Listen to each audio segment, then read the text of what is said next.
pwede mo pa rin ma-enjoy ang kape kahit meron kang high blood, kahit meron kang hypertension, at kahit meron kang diabetes. So, meron tayong tips para tuloy-tuloy pa rin, no? Coffee is life pa din. So, number 1, dapat ang kape ninyo ay 1 tasa lang sa isang araw.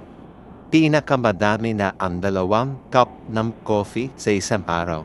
Hindi pwedeng 4. May pag-aaral na pag sumobra sa 4 ang kape, nag-shoot up na ang blood pressure, hindi na siya magandang effect sa inyong health.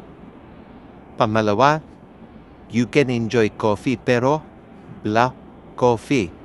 So, walang masyadong gatas, walang masyadong asukal.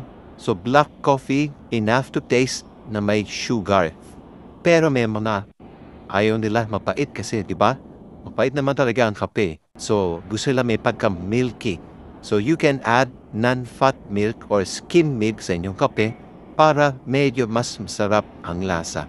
At syempre, ang pangatlong tip para ma-enjoy nyo ang kape, dapat mababa ang blood pressure. Kapag ang blood pressure may 160 over 100 pataas, medyo huwag muna natin yung kape.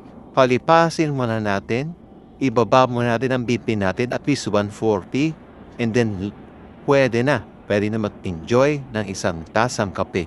So I hope everything is clear, malinaw lahat.